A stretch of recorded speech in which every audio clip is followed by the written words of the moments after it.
Set to vote on a plan to save Sunset Cliffs. Now, this proposal would drastically redesign Sunset Cliffs Boulevard.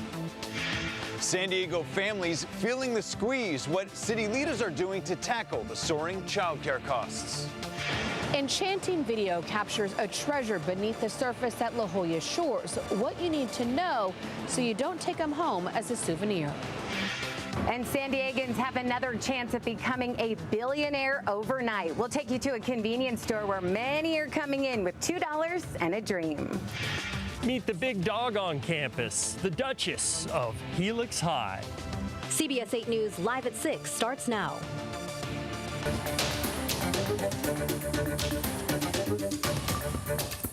Breaking news out of Miramar, where a homicide investigation is underway following a deadly shooting. We first told you about this in our 5 o'clock newscast when we reported that a person had been shot in the arm and chest. We've learned that person has died. Now, this happened in a parking lot of a business called Ultra Cornhole. We have no information that the shooting was connected in any way to that business, but that is the parking lot that it is in. This is a live look right now at the scene. This is off of Miramar Road, near Carroll Road, Production Avenue. Right now, it is unclear what led up to the shooting. We do understand that their focus, the officers are on an RV that is in between those yellow trucks. Officers, we've seen them pointing their guns toward that RV, and our crews tell us that that suspect, a shooting suspect, could be holed up in the RV. Again, a homicide investigation is underway in the Miramar area after a person was shot and killed in the parking lot right here of a business called Ultra Cornhole. Don't know, Carl, if you've been able to see any other activity. I saw at one point perhaps the door of the RV. We see the RV open. there. We see police at that. We saw a large number of officers moving away from it a moment ago. Not seeing anything to indicate somebody has been taken out of that, arrested, but their posture does seem to be like it's a little more relaxed than you would expect from a SWAT standoff. We don't see SWAT officers there around it. Maybe there's been a development. We will have more updates on this on later editions of CBS 8 News. We are also keeping an eye on some developing news out of Ramona, where a SWAT standoff is underway. This is happening at a home near Royal Vista Drive, that's off of Ramona Street. Law enforcement officers were called to this home around 9:30 this morning, so they've been out there for most of the day, and they were initially called to make a welfare check. We do not know exactly why, but at some point, officers requested crisis negotiators and SWAT teams. Nearby Hanson Elementary School was evacuated as a precaution. We're going to monitor this one as well and bring you updates as they come into our newsroom. You can also follow us on social media or download the free CBS 8 app for the latest details. On to our other top story tonight. The San Diego City Council is getting ready to vote on a proposal to save Sunset Cliffs and the coastline from rising sea levels and ongoing erosion. As CBS 8's Steffi Roche found out, this is being met with some hesitation. She joins us live now with the questions some community members are asking tonight. Steffi? Right. Well, this proposal is to remove parking along the cliff's edge and to reconfigure Sunset Boulevard from a two-lane street to a one-way single street. Now, the Coastal Resilience Master Plan also includes creating a protected walkway for pedestrians and cyclists. The Sunset Cliffs Boulevard project site runs from Adair Street to Ladera Street at the south end of the boulevard. The proposal aims to address the growing risk of coastal flooding and erosion and protect San Diego's critical coastal assets. The Peninsula Community Planning Board drafted a letter. In it, the board voices support for the city's proactive efforts to address climate change and the potential impacts of sea level rise, but states the board is opposed to the conversion of the boulevard to a one-lane road. I met with Mandy Havlick. She's the vice chair of the board, who says she does not speak for the board. However, she says this drafted letter isn't the board's official recommendation yet. We're wanting to get inputs from the community about how they feel and their concerns with the city's proposed plans for the one-way here in the neighborhood. I believe that there's concern to the change in the traffic pattern, that's some of the neighbors' concerns. Thursday, the PCPB board will be meeting to listen to public comments and vote on an official recommendation to the city. At that time, they will send their opinion to the city. And tomorrow's meeting starts at 6 p.m. You can join that meeting via Zoom. And later tonight, we will have a link to that Zoom meeting on our website at cbs8.com. For now, reporting live at Sunset Cliffs, I'm Steffi Roche, CBS 8. Thanks, Steffi. A traffic alert tonight as a major freeway closure could impact your weekend plans. All southbound lanes of Interstate 5 from State Route 52 to Mission Bay Drive will be closed. That's a pretty long part of that route. Now, it stands on Friday night at 9 o'clock is when it's going to start and will last on through 5 a.m. on Monday. Caltrans says it will likely take people a little longer to get around the closure, and it's urging people to plan ahead.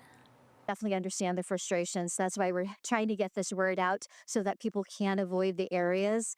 We are trying to recommend that they take transit if possible. The detour that Caltrans is recommending took our news crews about 20 to 25 minutes to get around it when we tried it today.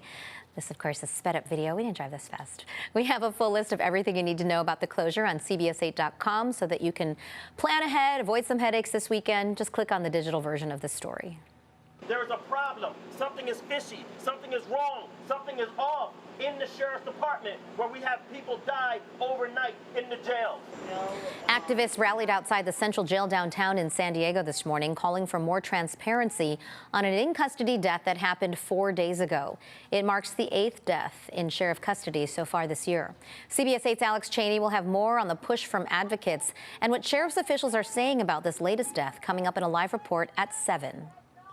In response to the Trump administration's shakeup of CDC leadership, California is joining Oregon and Washington to create their own vaccine recommendations. They're calling the pact the West Coast Health Alliance. Governors say the joint initiative will protect families against what they're calling the politicization of science. In a statement, Governor Newsom said the CDC has become a political tool that increasingly peddles ideology instead of science, ideology that will lead to severe health consequences. He adds California, Oregon, and Washington will not allow the people of our states to be put at risk. Skyrocketing child care costs are pushing San Diego families to the brink. And now San Diego city leaders say something needs to change. A meeting at City Hall today focused on bold solutions to make child care more affordable. CBS 8's Brian White is working for you, breaking down the ideas being discussed that could help your family with child care. Yeah, city leaders met today to confront what many parents are calling a child care crisis, and they're looking for any and all ways to ease that burden on working families. City leaders and advocates and parents came together at today's City Hall meeting to tackle the growing crisis, soaring child care costs that are now outpacing what many families can afford. It's really hurting families because it's so expensive that it's like an extra mortgage payment or an extra rent payment when they should be worried about going to work, completing their job, and having their child in excellent quality, affordable care. In San Diego, the average cost of child care ranges from $250 up to $600 a week, depending on your child's age and type of facility, according to YMCA data. For many families, that's like buying a new car every year just to keep a child care spot. People should be able to have choices, and they should be affordable choices. I reached out to the YMCA of San Diego County. They support more than 10,000 families with state-subsidized child care programs. Eligibility depends on your family's size and total income, which must be at or below 85% of the state's median income. For a family of 4, that would mean making $9,000 a month or less. Families who receive the subsidized child care program do have to be working, in school, or looking for employment. But the need is overwhelming. Courtney Baltiski, co-chair of the Children First Collective, says right now over 7,000 San Diego families are on that waiting list. Families have the immense economic burden of paying for care if they can find it, but our child care providers are also not making a fair wage. Parents like Alexis Primo know the struggle firsthand. She needed child care so she could return to school. It was difficult, but I was able to put it in place. My worry is for parents who don't have the support. Today's meeting was informational, no proposals on the table just yet, but they say the solution lies in faster permitting for daycare providers, more funding for families in need, and better access to reliable care. For information on child care resources, head to CBS8.com. Working for you, Brian White, CBS 8. And remember, if there's something that you would like us to look into, you can email us at workingforyou@cbs8.com. A childhood cancer diagnosis is devastating, and for families struggling just to get by, navigating their child's care and treatment can be daunting and overwhelming. That's where the Amelia Foundation comes in, offering everything from rides to doctor's appointments to bedside assistance in the hospital. They also offer hope and help make some dreams come true. From spinning dough to scooping peppers. This one has pasta, cheese, bacon, and red peppers. 9-year-old Daniela Guzman is getting a real hands-on cooking lesson at Monello Restaurant in Little Italy. Her teacher, award-winning chef Fabrizio Cavallini. My favorite thing, especially, is the pasta. She's a miracle of sorts, diagnosed with acute lymphoblastic leukemia at just 5 years old. She has since successfully completed treatment. You know, she's a warrior. She went through a lot. It was a challenge getting Daniela to all of her critical appointments. Dad had to work and Mom didn't drive. That's when the Amelia Foundation stepped in. ENF offers free rides to underserved children battling cancer. It was established by Richard and Diane Nares in honor of their little boy Emilio, who they lost to cancer. And over the last 22 years, ENF has grown its mission. So we provide all the services, wraparound services that the families need. We welcome them at our Family Resource Center, where our associates get to spend hours, up to 6 hours with them, just identifying all the needs they have. To raise money for these free services, ENF is hosting its 22nd annual Harvest for Hope fundraiser, with Monello joining dozens of other restaurants to lift these children and their families up through the most difficult of times. I think for the families, it's been the reaction of like, I can breathe.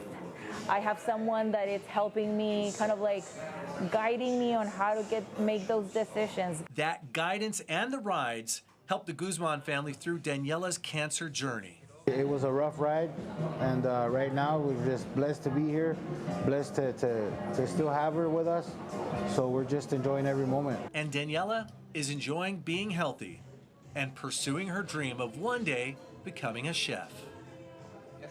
ENF's Harvest for Hope is tomorrow night. I'll be the MC again, been doing it like 15 years now. They've sold out, but you can still support the foundation and its mission by going to enfhope.org. You share stories about the Amelia Foundation, and it is so inspiring to see the changes that can happen. Transformation, really. What it means to a family to relieve them of any stress when they're dealing with a childhood cancer, especially in those communities where people are working class, they're doing their best, they don't have 2 cars. It's such a challenge. They relieve a lot of that stress, and we know how important hope is to healing. Yes, and it's grown so much over the last 15 years. Yep. All right, crowds are just dying to get a whiff of a bloom that comes just in time for spooky season. We'll take you to Encinitas for a look at its corpse flower, which is in bloom right now. That's still ahead. Plus, we'll have the very latest on efforts to contain wildfires sparked by lightning here in California. And a rich sighting under the sea off of San Diego's coast.